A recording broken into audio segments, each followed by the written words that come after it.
கர்த்தருடைய பரிசுத்த நாமத்திற்கு மகிமை உண்டாவதாக. ஆபகூக் தீர்க்கதரிசியின் புஸ்தகத்தில் கடைசி அதிகாரத்தில் 19வது வசனத்தை ஆண்டவர் நமக்கு தந்திருக்கிறார். அந்த வசனத்தில் சொல்லியிருக்கிறபடி தேவன் நமக்கு அவர் செய்ய போகிற ஆசீர்வாதம், கர்த்தர் நமக்கு கொடுத்திருக்கிற வாக்குத்தத்தமான வார்த்தையின்படி அவர் நம்முடைய அந்தஸ்தை உயர்த்துவார். He will elevate our status. நம்முடைய அந்தஸ்தை கர்த்தர் என்ன செய்வார் என்றால் உயர்த்துவார். எத்தனை பேர் விசுவாசிக்கிறீங்க? ஆமேன்னு சொல்றீங்க. என் அந்தஸ்தை கர்த்தர் என்ன செய்வார்? உயர்த்துவார். அந்தஸ்து என்று சொல்லும்போது அதில் பல காரியங்கள் அடங்கி இருக்கிறது. குறிப்பாக நம்முடைய வாழ்க்கையில் நம்ம இருக்கிற நிலையிலிருந்து கர்த்தர் நம்மை அடுத்த ஒரு நிலைமைக்கு அவர் கொண்டு செல்வார். அல்லேலூயா. இந்த வசனம் அப்படித்தான் சொல்லுகிறது. அவர் என் கால்களை மான் கால்களை போலாக்கி உயரமான ஸ்தலங்களில் என்ன செய்வார்? நடக்க செய்வார். உயரமான ஸ்தலங்களிலே நடக்க செய்வார். அந்த உயரமான ஸ்தலங்களிலே தேவன் நமக்கு ஒரு உயரமான ஒரு இடத்துல தேவன் நம்மை வைக்கிற ஒரு அனுபவம், தேவன் நம்மை உயர்த்துகிற ஒரு அனுபவம், தேவன் நம்முடைய அந்தஸ்தை உயர்த்துகிற ஒரு அனுபவம். கர்த்தர் நம்முடைய அந்தஸ்தை அவர் உயர்த்துவதற்கு பல காரியங்கள் தடையாக இருக்கலாம். இங்கே ஆபகுக்கு அவனுடைய வாழ்க்கையை கவனித்து பாருங்கள். 16வது வசனத்தில் படிக்கும் பொழுது, நான் கேட்ட பொழுது என் குடல் குழம்பிற்று என்று சொல்லுகிறார். அந்த சத்தத்துக்கு என் உதடுகள் துடித்தது. தைரியமில்லாத ஒரு ஆள், தைரியமில்லாத ஒரு நிலை, ஒரு தைரியமில்லாத மனுஷனையும் சொல்லுகிற ஒரு வார்த்தை பாருங்க. ஆண்டவராய் கர்த்தர் என் பலன், அவர் என் கால்களை மான் கால்களை போலாக்கி உயரமான ஸ்தலங்களில் என்னை நடக்க பண்ணுவார். எத்தனை பேர் இந்த வார்த்தையை சொல்றீங்க? அவர் உயரமான ஸ்தலங்களிலே நடக்க பண்ணுவார். அவர் என்னுடைய பலன். அவர் நம்முடைய பலனா இருக்கும் பொழுது அவர் நம்மை உயரமான ஸ்தலங்களுக்கு கொண்டு போவார். அல்லேலூயா. அநேக ஆண்டுகளுக்கு முன்பு நான் ஊழியத்திற்கு அழைக்கப்பட்ட போது அந்த அழைப்பை உறுதி செய்ய ஒரு தீர்க்கதரிசியை தேடி போனேன். தீர்க்கதரிசி இடத்துல சென்றபோது தீர்க்கதரிசி அவர் சொன்ன காரியம் என்னவென்றால், உன்னை நான் என்ன செய்வேன்? உலகத்தினுடைய பல நாடுகளுக்கு கொண்டு செல்வேன் என்று ஆண்டவர் சொன்னார். பல நாடுகளுக்கு கொண்டு போவேன் என்று கர்த்தர் சொன்னார். ஆண்டவர் சொன்னால் அதை நிச்சயமாய் அதை செய்வார். ஆண்டவர் சொன்னதான வசனத்தின்படி என்னுடைய அந்தஸ்தை உயர்த்துவேன் என்று கர்த்தர் சொன்னார். என்னை உபயோகப்படுத்துவேன் என்று கர்த்தர் சொன்னார். இப்பொழுது நீ இருக்கிற ஆசீர்வாதத்தை விட உனக்கு அதிகமான ஆசீர்வாதங்கள் வரும் என்று சொன்னார். நன்மைகள் வரும் என்று சொன்னார். ஆனால் ஊழியத்தில் வந்தால் அதெல்லாம் கிடைக்கும், கர்த்தர் அப்படியெல்லாம் செய்வார் என்று நான் நினைத்து கூட பார்க்கவில்லை. ஆனால் ஊழியத்துக்கு வந்ததுக்கு பிறகு அதற்காக நான் ஊழியத்துக்கு வரவும் இல்லை. ஆனால் கர்த்தர் அவனுடைய ஊழியத்திற்கு ஒப்பு கொடுத்த பொழுது, அந்த ஒப்பு கொடுத்த அந்த நாளிலே கர்த்தனுக்கு தீர்க்க தரிசனமாய் சொன்ன வார்த்தைகளை ஒன்றையும் தரையிலே விழுந்து போக விடவில்லை. கர்த்தர் அதை செய்கிறார். ஆமென். அல்லேலூயா. ஆண்டவர் என்னுடைய அந்தஸ்தை உயர்த்தி இருக்கிறார். கர்த்தர் ஆசீர்வாதத்தை ஆண்டவர் ஆசீர்வாதமான நிலைமையில் கர்த்தர் வைத்திருக்கிறார். அதாவது பொருளாதார அந்தஸ்து, பொருளாதார நிலைமையிலே கர்த்தர் அந்தஸ்தை உயர்த்தி இருக்கிறார். ஊழியத்திலே ஆண்டவர் அந்தஸ்தை உயர்த்தி இருக்கிறார்.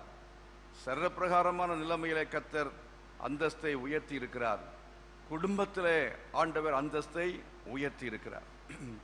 என் குடும்பத்திலேயே எல்லாரை விட தேவன் என்னை உயரமான ஸ்தலத்தில் வைத்திருக்கிறார். அல்லேலூயா. தேவன் உங்கள் குடும்பத்தில் உங்களை உயர்த்துவார். உங்களை ஆண்டவர் உங்கள் சமுதாயத்திலேயே ஆண்டவர் உயர்ந்த ஸ்தானத்தில் வைப்பார். குடும்பத்தில் உயர்ந்த ஸ்தானத்தில், உங்கள் சமுதாயத்தில் உயர்ந்த ஸ்தானத்தில், இந்த சபையிலே உங்களை உயர்ந்த ஸ்தானத்தில் வைப்பார். விசுவாசிக்கிறீங்களா? அல்லேலூயா. இவ்விதமாய் தேவன் நம்மை உயர்ந்த ஸ்தானத்தில் வைக்கிறவர். ஆனால் அதுக்கு தகுதியான மக்களாக இருக்கிறோமா? நாம் நம்முடைய பலத்தினாலே அவ்விதமாக அந்த இடத்திற்கு வர முடியுமா என்றால் வர முடியாது. இங்கே ஆபகுக்கு வாழ்க்கையை பாருங்கள். நான் கேட்ட பொழுது என் குடல் குழம்பிற்று, அந்த சத்தத்துக்கு என் உதடுகள் துடித்தது, என் எலும்புகளில் உக்கல் உண்டாயிற்று.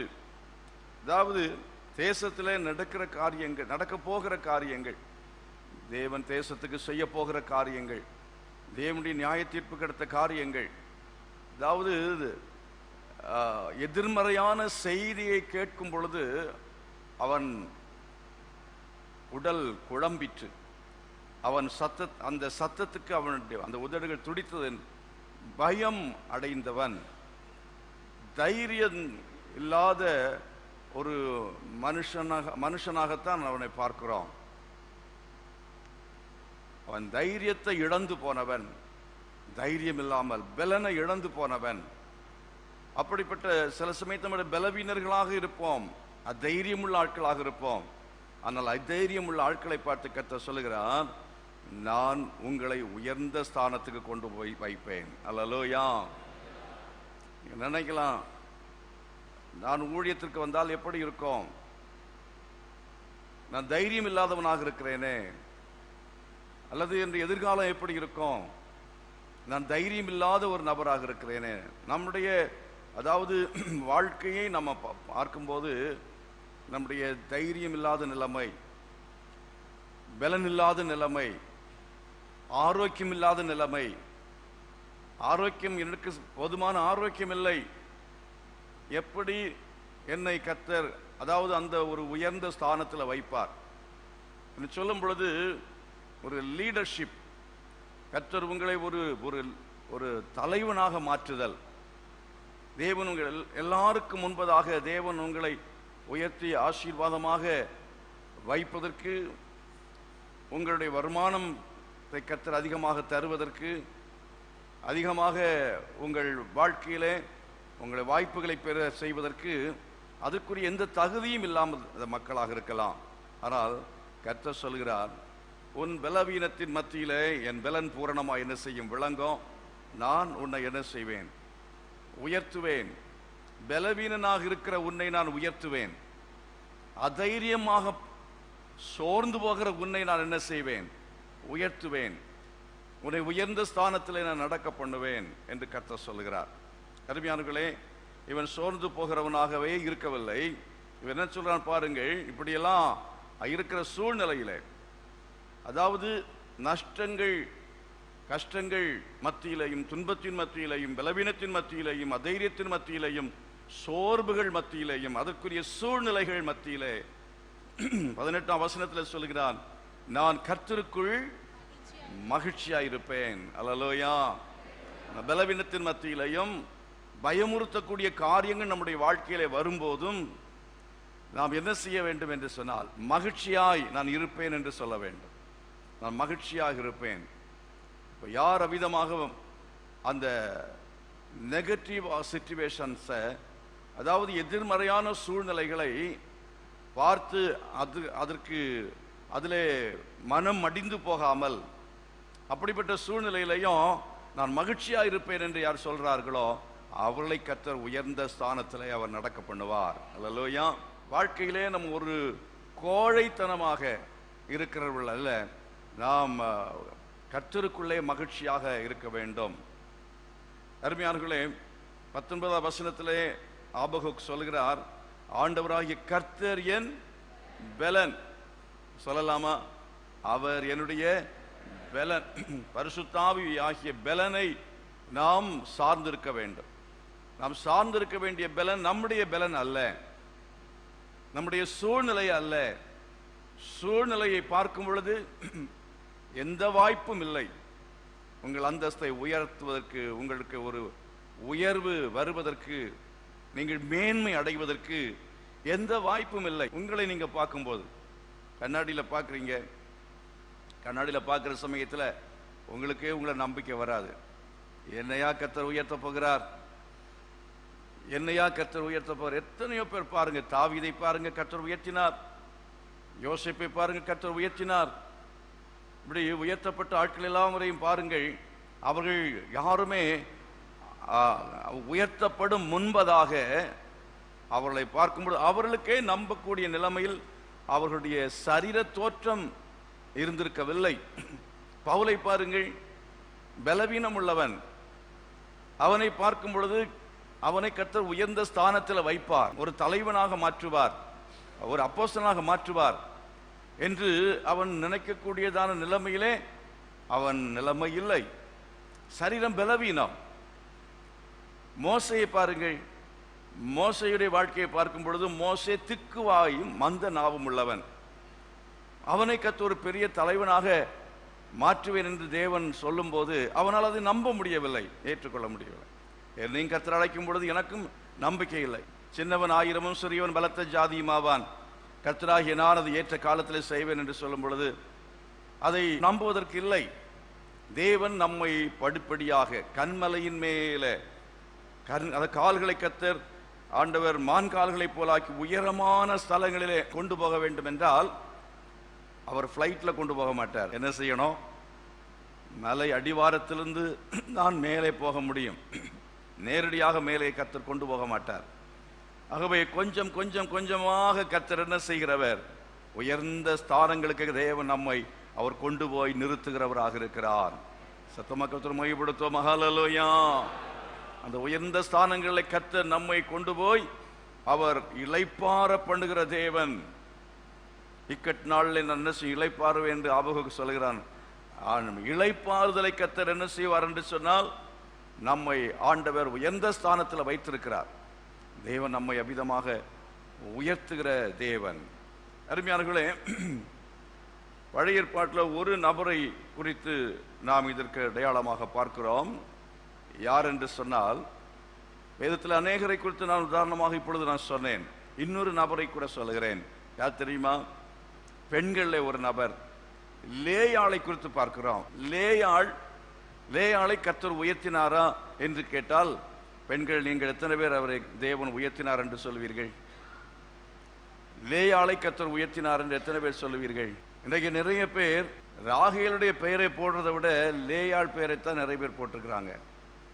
பெண்களுடைய பெயர்கள் லேயாளுடைய பெயரைத்தான் நிறைய பேர் போட்டிருக்கிறார்கள். லேயாளை கர்த்தர் உயர்த்தினாரா என்று கேட்டால், லேயாளை கர்த்தர் உயர்த்தினார்.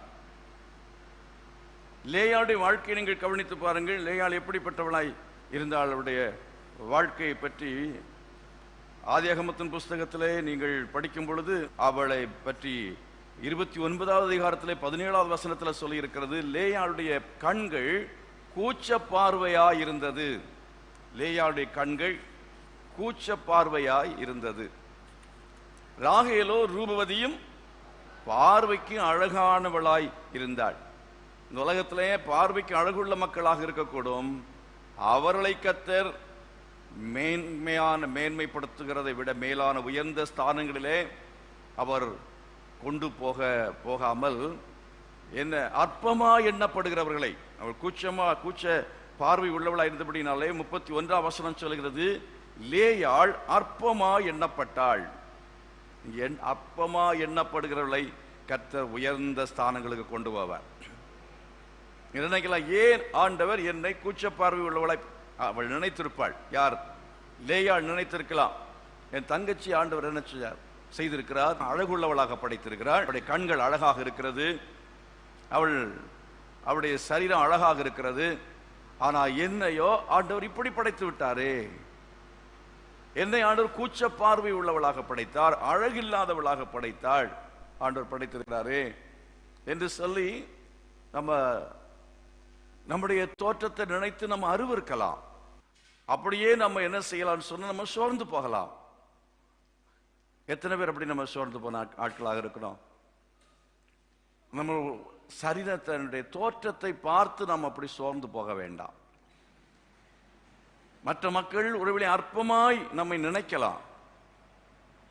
நமக்கு அற்பமாய் நினைக்கப்படும் நம்முடைய பிறப்பிலே நம்முடைய சரீர தோற்றம் ஒருவேளை கருப்பாக இருக்கிறதோ, குள்ளமாக இருக்கிறதோ, பலவீனமாக இருக்கிறதோ.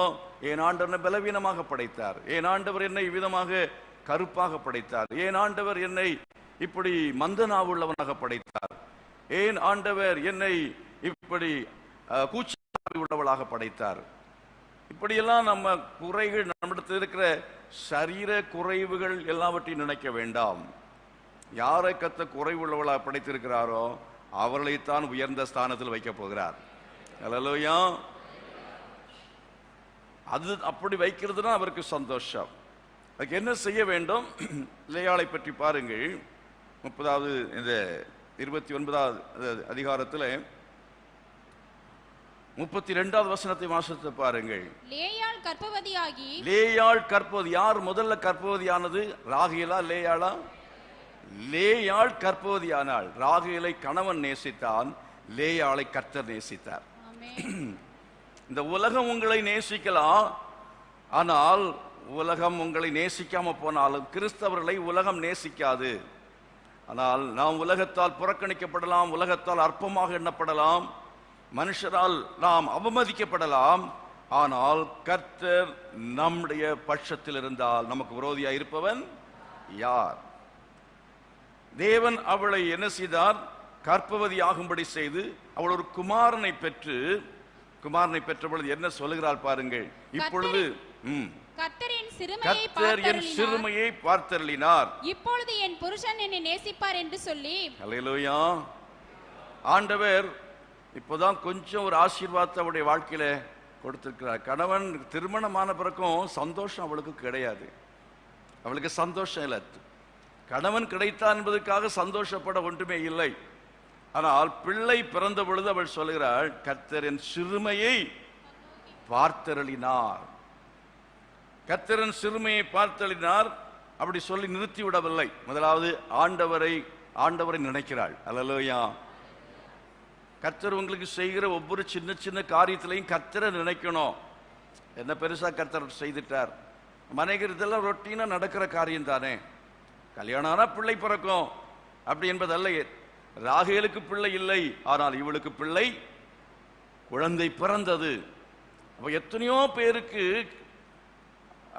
எல்லாம் நடந்து சாதாரணமாய் நடந்து கொண்டிருக்கிறது போலதான் நமக்கு நடக்கிறது என்று நினைக்க கூடாது. நான் ஒவ்வொரு நன்மையும் பெற்றுக்கொள்ளும் பொழுது என்ன செய்ய வேண்டும்? கர்த்தர் என் சிறுமையை பார்த்தருளினார். கர்த்தரை நினைக்க வேண்டும். அல்லேலூயா.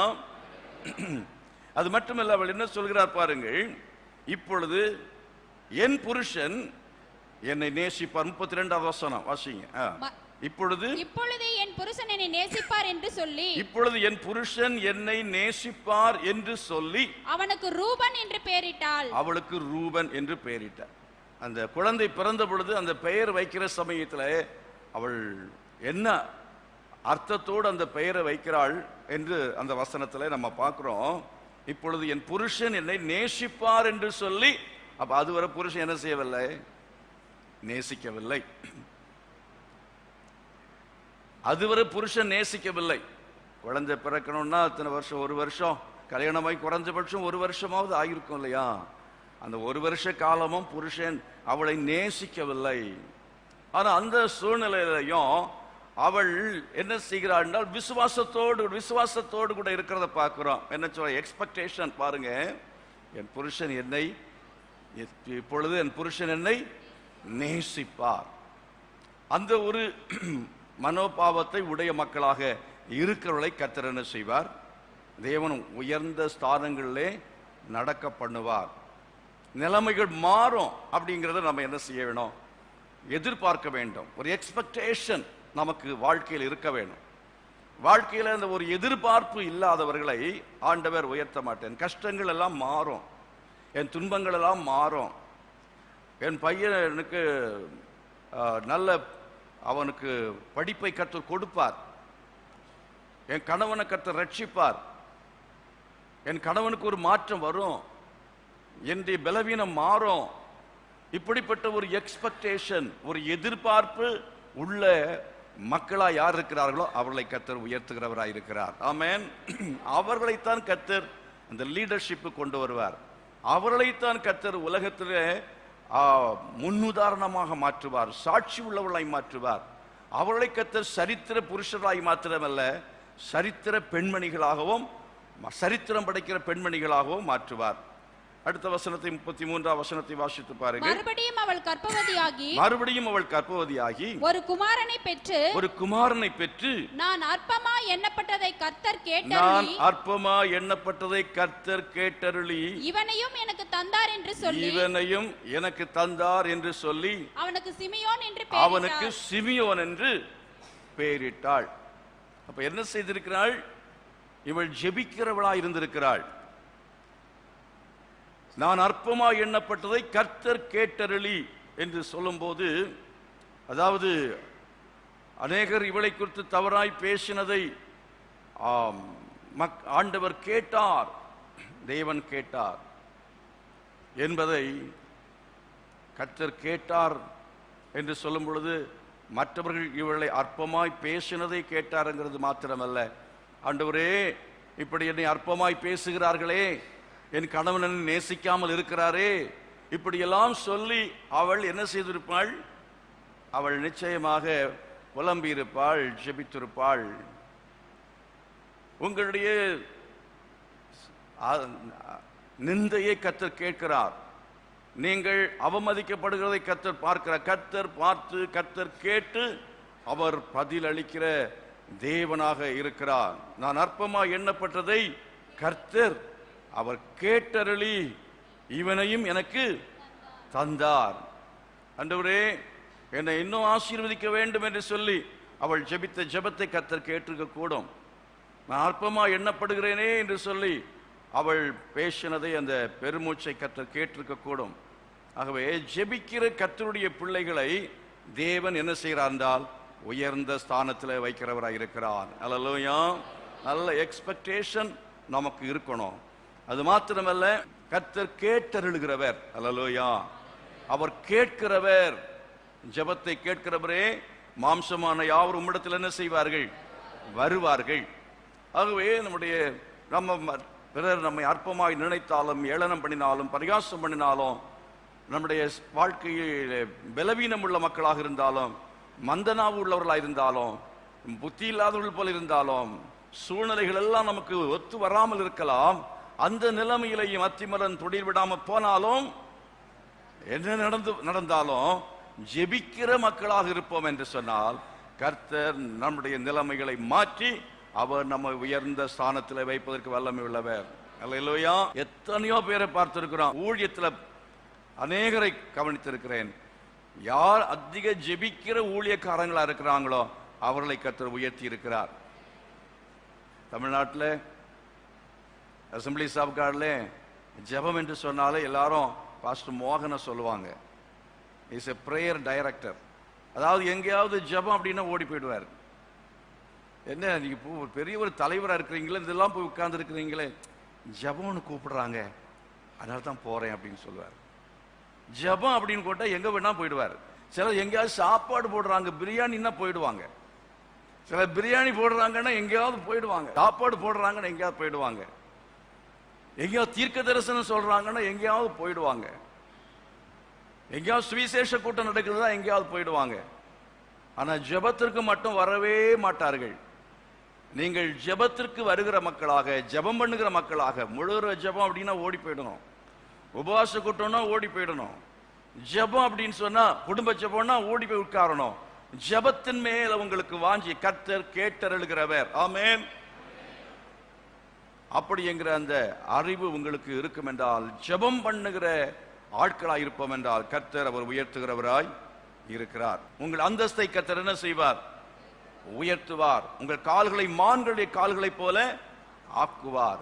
கர்த்தர் உங்களை உயர்ந்த ஸ்தானங்களிலே நடக்க பண்ணுவார். அடுத்த வசனத்தை பாருங்கள். பின்னும் அவள் கர்ப்பவதியாகி ஒரு குமாரனை பெற்று என் புருஷனுக்கு 3 குமாரரை பெற்றபடியால் அவர் இப்பொழுது என்னோட சேர்ந்திருப்பார் என்று சொல்லி அவனுக்கு லேவி என்று பெயரிட்டாள். இப்பொழுது என்னோடு அவர் சேர்ந்திருப்பார் என்று சொல்லி, அப்ப இன்னும் சேரலன்னு அர்த்தம். அதாவது சில வீட்டில் பிள்ளைகள் பிறந்துட்டு தான் இருக்கும், ஆனா புருஷன் மனைவியும் ஒரு அண்டர்ஸ்டாண்டிங்ல இருக்க மாட்டாங்க. பிள்ளைகள் பிறக்கிறதுனால கணவன் மனைவி சந்தோஷமா இருக்கிறாங்கன்னு அர்த்தம் கிடையாது என்பது தான் இதனுடைய வசனம் விளக்குகிறது இல்லையா? நிறைய பேருடைய வாழ்க்கையில அன்புக்காக ஏங்குகிறார்கள். அன்பு, என் புருஷனை நேசிக்க மாட்டேங்கிறார், சேர்ந்திருக்க மாட்டேங்கிறார், உட்கார்ந்து கொஞ்ச நேரம் பேசுகிறது இல்லை, அப்படிப்பட்ட ஒரு ஏக்கம். ஆனா சொல்ற, இப்போ அவ என் புருஷன் இனிமே என்னோட சேர்ந்திருப்பார் என்று சொல்லி அவள் என்ன செய்கிறாள் என்று சொன்னால் லேவி என்று பெயரிட்டார். அப்ப இதுவரையிலையும் பாருங்க, அவள் சோர்ந்து போகவில்லை, புருஷன் என்னோட சேர்ந்து இருப்பார் அப்படிங்கிற ஒரு நம்பிக்கை உள்ள ஒரு மகளாக இருந்தாள். கரங்களை வைத்து கர்த்தரை மகிமைப்படுத்துவோமா? அந்த மனுஷன் என்ன அது தேராது அப்படின்ட்டு அவர் நினைக்கல. இந்த ஆள் இத்தனை வருஷம் ஆச்சு, இனிமேல திருந்த போறாரு, நம்ம தலைவிதி இப்படித்தான், இப்படியே நம்ம கதையை ஓட்ட வேண்டிதான் அப்படின்னு இல்லை. அவ என்ன சொல்றா, என் புருஷன் என்னோட என்ன செய்வார், சேர்ந்து இருப்பார். நம்பிக்கை எத்தனை பேருக்கு நம்பிக்கை இருக்கு? இன்னும் நான் நம்பிக்கையா தான் இருக்கிறேன்னு சொல்றாங்க எத்தனை பேர்? அப்படி நம்பிக்கை உள்ளவர்களை கர்த்தர் என்ன செய்வார் என்றால் உயர்ந்த ஸ்தானங்கள் நடக்க பண்ணுவார். அவருடைய கால்களை மான்களின் கால்களை போல கர்த்தர் மாற்றுவார். எவ்வளவு பலவீனம் இருந்தாலும், எவ்வளவு அதைரியமான ஆட்களாக இருந்தாலும் கர்த்தர் உங்களை மறுரூபப்படுத்துவார். அல்லேலூயா! கர்த்தர் உங்களை மேன்மைப்படுத்துவார். நம்பிக்கையை விடவே கூடாது, ஒரு காலமும் நம்பிக்கையை விட்டு விடக்கூடாது.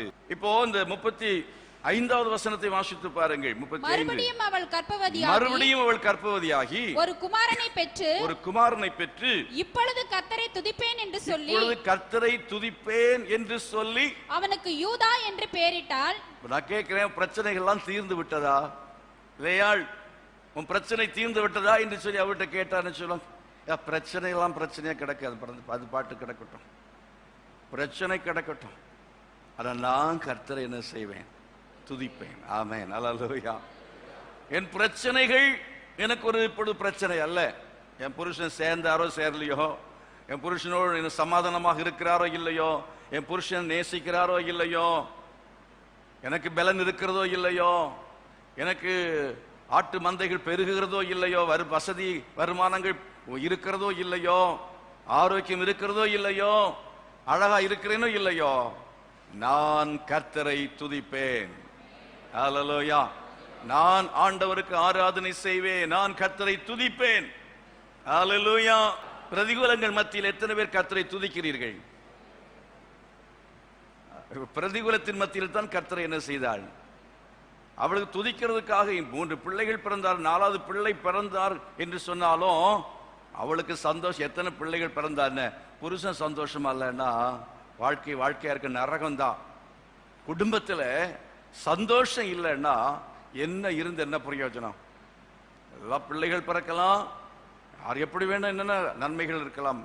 அவர் IAS இருக்கலாம், அவர் இன்னும் பெரிய வசதியாக இருக்கலாம், நல்ல பெரிய வீடு இருக்கலாம், ஆஸ்தி இருக்கலாம். ஆனாலும் கணவன் சந்தோஷமா இல்லை, மனைவி சந்தோஷமா இல்லைன்னா துதிக்க முடியுமா? அழுகிறதை நிறுத்திவிட்டு கர்த்தரை துதிக்க வேண்டும். அல்லேலூயா! நல்ல கர்த்தரை ஸ்தோத்திரம் பண்ணுங்க, துதிங்க, ஆண்டவரை ஆராதனை செய்யுங்கள். கர்த்தர் உங்களுடைய கால்களை மான்களின் கால்களை போல் ஆக்கிய கர்த்தர் என்ன செய்வார்? உயர்ந்த ஸ்தானங்களிலே அவர் நடக்கப்படுவார். 30வது அதிகாரத்திலே 17வது வசனத்தை வாசிக்கலாம். தேவன் லேயாளுக்கு செவி கொடுத்தார். அவள் கர்ப்பவதியாகி யாக்கோபுக்கு 5ஆம் குமாரனை பெற்றாள். அப்பொழுது லேயாள் நான் என் வேலைக்காரியாகிய என் புருஷனுக்கு கொடுத்த பலனை என் புருஷனுக்கு கொடுத்த பலனை தேவன் எனக்கு தந்தார் என்று சொல்லி அவனுக்கு இசக்கார் என்று அவர் பெயரிட்டாள். அதாவது அவளுக்கு இருந்ததான வேலைக்காரி, இப்ப அவளுக்கு பிள்ளை பேரு நின்று போயிற்று. அவளுடைய பிள்ளை பேரு, அவள் யூதாவை பெற்ற பொழுது 5 பிள்ளைகள் இல்லையா? இப்பொழுது கர்த்தரை துதிப்பேன் என்று மறுபடியும் அவள் கர்ப்பவதியாகி ஒரு குமாரனை அவள் பெற்று யூதா என்று பெயர் போட்டாள்.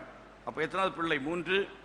4வது பிள்ளையை பெற்ற பொழுது அவருடைய பிள்ளை பேரு நின்று போயிற்று. அப்பொழுது என்ன செய்தாள்? அவருடைய வேலைக்காரியை கணவனுக்கு கொடுத்தாள். கொடுத்ததின் பலனை ஆண்டவர் தந்தார். ஆமென், அல்லேலூயா. வேலைக்காரியை கொடுக்கிறதுங்க ஒரு தியாகம்தான். உங்களுக்கு இருக்கிற வேலைக்காரிய நீங்க இழக்க விரும்ப மாட்டீங்க. இவள் கொடுத்த பிற்பாடு இவள் வேலைக்காரியா இருக்க மாட்டா, இவள் மறுமனையாட்டி. ஆகவே இவளுக்கு முன்பு போல அவள் வேலை செய்ய மாட்டாள். நீங்க உங்க வீட்டில் வேலை வச்சிருக்கிறவங்களை சகோதரி மாதிரி இழக்க விரும்புவீங்களா? விரும்ப மாட்டீங்க. ஆனா அவள் என்ன செய்கிறாள்? வேலைக்காரியை தியாகம் செய்தாள், வேலைக்காரியை கொடுத்தாள். அப்படியாவது அவள் என்ன செய்கிறாள்? புருஷனை நேசிக்கிறாள், கணவனை நேசித்து அவள் கொடுத்தாள். அதே போல நாம் என்ன செய்ய வேண்டும் என்று சொன்னால், நம்முடைய வாழ்க்கையிலே பிரதிகூலங்களாய் நடந்து கொண்டிருந்தாலும் நாம் என்ன செய்ய வேண்டும் என்று சொன்னால், நாம் கொடுக்கிற மனப்பான்மை உள்ள மக்களாக இருக்க வேண்டும். இழந்து போனால், நம் இழக்கிற காரியங்களை இழக்க வேண்டியது வந்தாலும் நாம் அதில் சந்தோஷமாக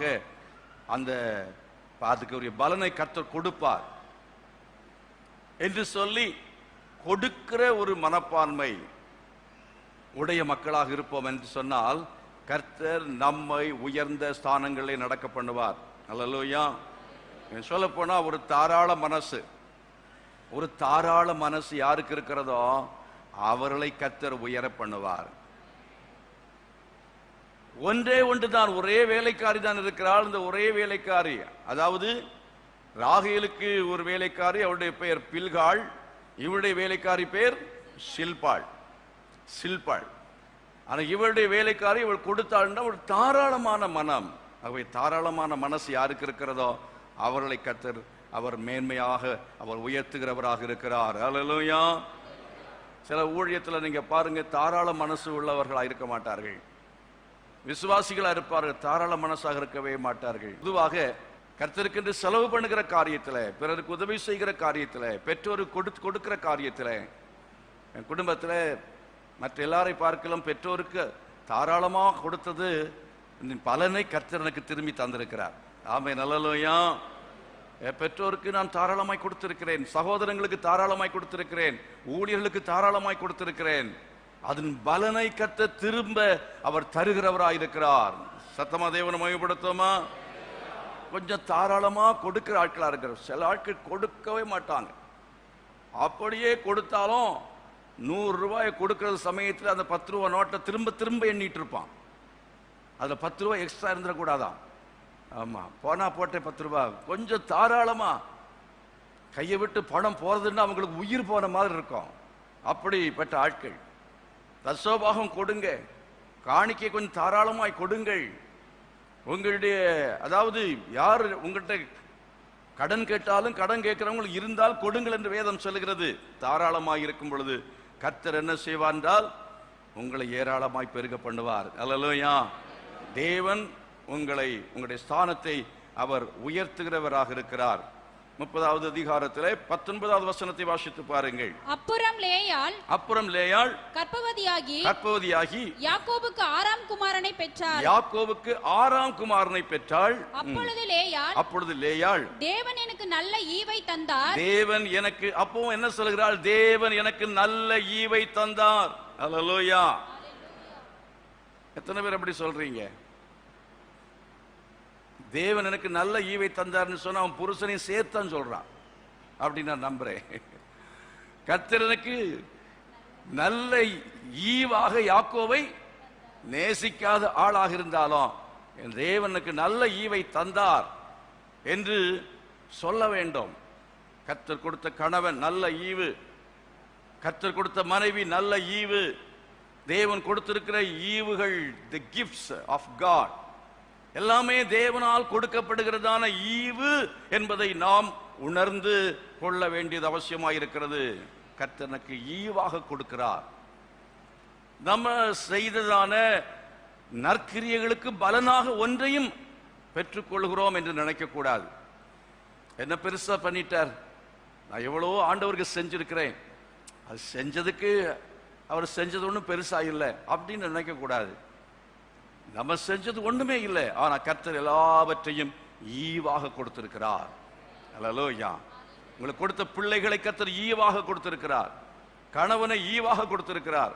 மனைவியை ஈவாக கொடுத்திருக்கிறார். கர்த்தர் கொடுத்த உத்தியோகம் என்ன பெருசா கொடுத்துட்டார் அப்படின்னு நினைக்க கூடாது.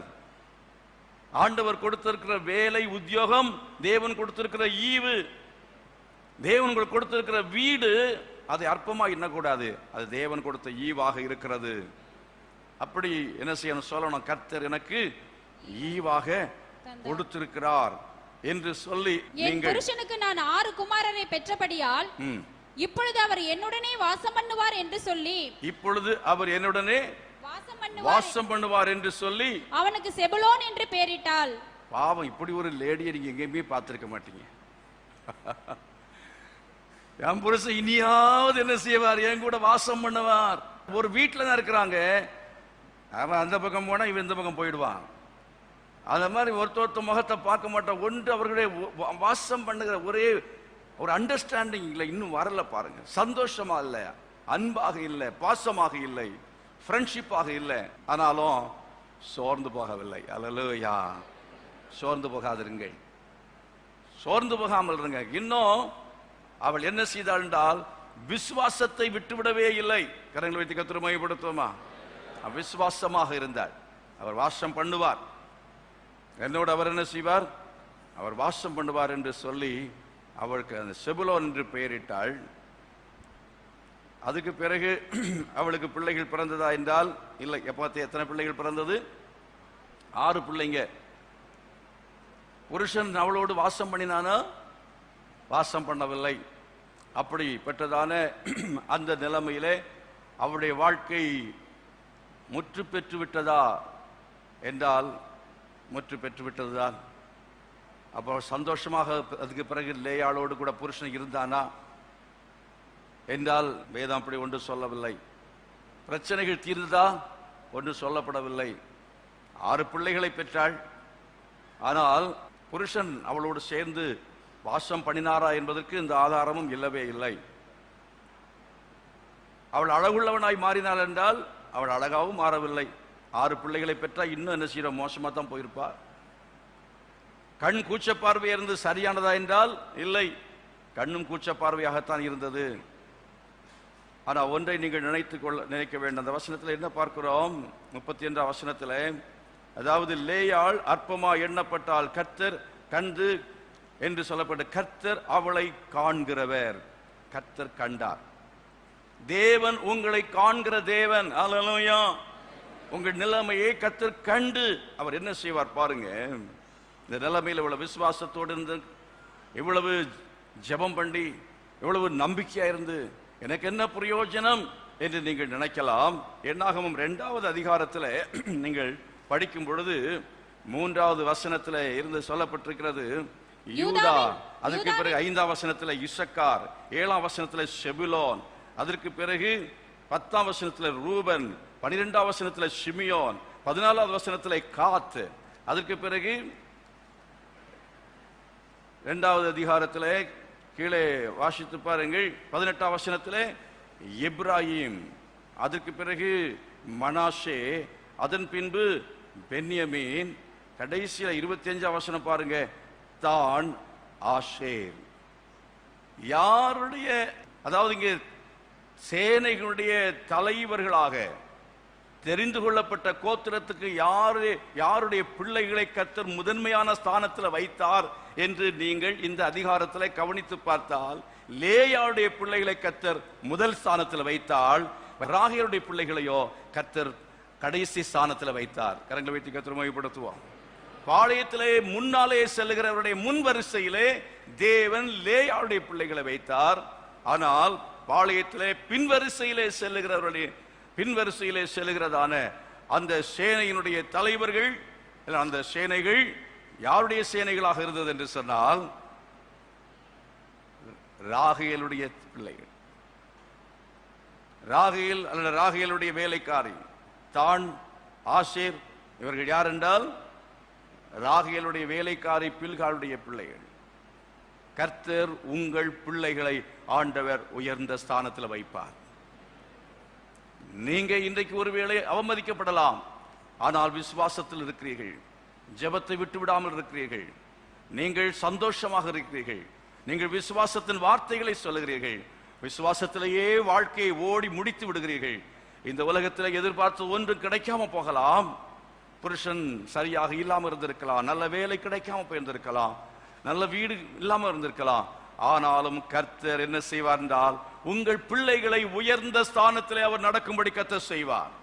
கர்த்தர் உங்கள் பிள்ளைகளை உயர் ஸ்தானத்தில் வைப்பார். எத்தனை பேர் விசுவாசிக்கிறீர்கள்? கரங்களை கொட்டி கர்த்தரை மகிமைப்படுத்துமா? ஹல்லேலூயா, ஹல்லேலூயா. கர்த்தர் உயர்ந்த ஸ்தானத்தில் வைக்கிறவர்.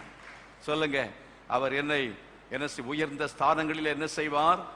நடக்க பண்ணுவார். விசுவாசிக்கிறீங்களா?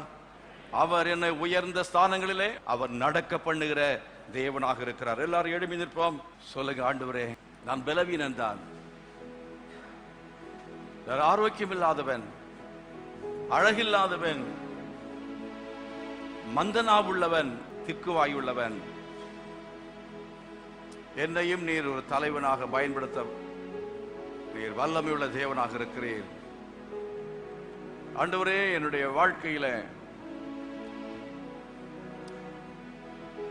பலவீனனாக இருந்தாலும் என்னை நீர் பலனுள்ளவராய் மாற்ற போறதுக்காக உமக்கு ஸ்தோத்திரம் என்று சொல்லி எல்லாரும் கர்த்தரை மகிமைப்படுத்துவோம். ஹல்லேலூயா. என்னை உயர்ந்த ஸ்தானங்களில் நடக்க பண்ண போறதுக்காக ஸ்தோத்திரம் என்று சொல்லி எல்லாரும் கர்த்தரை விசுவாசத்தோடு ஸ்தோத்திரம் பண்ணுங்க. ஆண்டவரே, உயர்ந்த ஸ்தானங்களே அவர் நடக்க பண்ணுவார். என் பிள்ளைகளை கர்த்தர் உயர்ந்த ஸ்தானங்களில் வைப்பார். ஆமென். என் விசுவாசம், என் நம்பிக்கை ஒரு நாளும் அது வீணாகாது. கர்த்தர் என்னை வெட்கப்படுத்தவே மாட்டான். நான் கர்த்தரை பின்பற்றுகிறபடினாலே, நான் கர்த்தருடைய சமூகத்திலே காத்திருந்து ஜெபிக்கிறபடினாலே, என் உபவாசம், என்னுடைய ஜெபம், என் காணிக்கை, இவைகள் ஒன்றும் வீணாய் போகிறதில்லை. என்னுடைய நல்ல சுபாவம், அதற்குரிய பிரதிபலனை கர்த்தர் நிச்சயமாய் அவர் தருவார். என் பிள்ளைகளுடைய காலத்திலே கர்த்தர் அவர்களை, என் சந்ததியை கர்த்தர் மேன்மையாக வைக்க போகிறார். அவளை கர்த்தர் உயர்ந்த ஸ்தானத்தில் வைக்க போகிறார். ஓ ஹல்லேலூயா. ராகலை பார்க்கிலும் கர்த்தர் உங்களை நேசிக்கிறார். ஓ ஹல்லேலூயா. ராகலை பார்க்கிலும் தேவன் உங்களை நேசிக்கிறார். உலகத்தில் உள்ளவர்களை பார்க்கிலும் தேவன் உங்களை அவர் நேசிக்கிற தேவனாக இருக்கிறார். ஹல்லேலூயா. உமக்கு ஸ்தோத்திரம். காத்திருந்து பலனடைந்து கழுகு போல எழும்பிடுவான். காத்திருந்து பலனடைந்து கழுகு போல எழும்பிடுவான். இயேசுவை நம்புவே, இயேசுவை நம்புவே, இயேசுவை நம்புவே, இயேசுவை. நிந்தனைகள் போராட்டம் வந்தும் நீதியின் தேவன் தாங்கினாரே. நிந்தனைகள் போராட்டம் வந்தும் நீதியின் தேவன் தாங்கினாரே. நேசக்கோடி என்மேல் பறக்க நேசருக்காய் ஜீவித்திடுவே. நேசக்கோடி என்மேல் பறக்க நேசருக்காய் ஜீவித்திடுவே. நம்புவே இயேசுவை, நம்புவே இயேசுவை, நம்புவே இயேசுவை, நம்புவே இயேசுவை. அத்திமரம் துளிர் விடாமல்